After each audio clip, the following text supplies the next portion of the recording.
Well, as we're in session 5 here, going through the book of First Thessalonians, looking at discipleship, today we get to talk about why we do what we do and how to discern if we are actually doing what we do for the right reasons. So we're in 1 Thessalonians chapter 2 now, verses 1 through 8, and Paul says this. He says, "For you yourselves know, brothers, that our coming to you was not in vain. But though we had already suffered and been shamefully treated at Philippi, as you know, we had boldness in our God to declare to you the gospel of God in the midst of much conflict. For our appeal does not spring from error or impurity or any attempt to deceive, but just as we have been approved by God to be entrusted with the gospel, so we speak not to please man, but to please God, who tests our hearts. For we never came with words of flattery, as you know, nor with a pretext for greed, God is witness, nor did we seek glory from people, whether from you or from others, though we could have made demands as apostles of Christ, but we were gentle among you, like a nursing mother taking care of her own children. So being affectionately desirous of you, we were ready to share with you not only the gospel of God, but also our own selves, because you had become very dear to us." And Paul starts here by saying, look, making disciples is hard. It just is. If as a D group leader, our ministry is not hard, well, that may mean that we're not doing it right yet. Either we're not proclaiming the gospel or we're not taking the gospel deeply into people's life through relationship where the gospel is most needed at the core.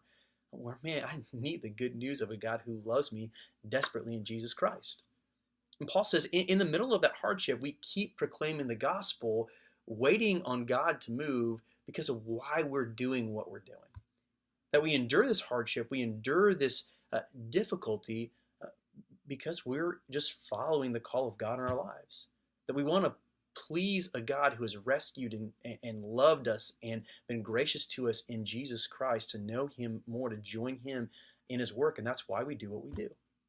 And the way that we respond to difficulty and hardship in our ministry is actually the barometer by which we can see whether or not we're doing this disciple making, this work of ministry for the right reasons. It's because ministry is hard because of people. It just is, because of the sin that we have. See, ministry is hard because y'all are a bunch of donkeys.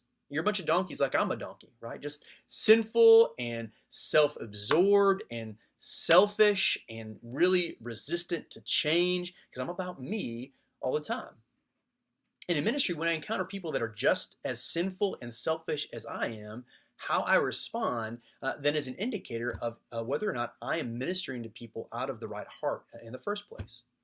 See, if people's donkeyness has me get angry and frustrated and wanting to just be like, I'm done with y'all, I'm done with this ministry thing, well, that's actually an indicator that I'm ministering out of what Paul talks about here, because out of a desire for glory from people.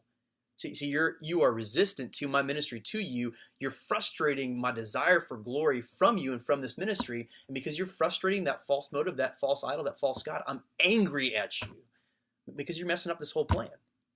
But on the contrary, if I'm responding to your stiff-neckedness, to your donkeyishness, I have grace and love, because that's the way God in Christ responds to me in my sin, in my selfishness, in my slowness to change, well, then I'm actually showing that I am ministering to you. I'm proclaiming the gospel to you out of that same love that God has for me in Christ.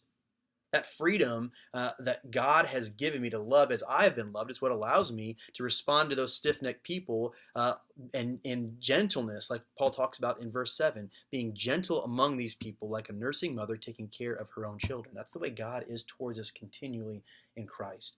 He is patient and merciful and gentle with stiff-necked sinners like you and me. So as you're wanting to make disciples, as you're wanting to see your group grow, as you're wanting to see this group respond to your ministry because you want to see life happen, how do you respond to this group when things get hard? Do you get angry and frustrated with them?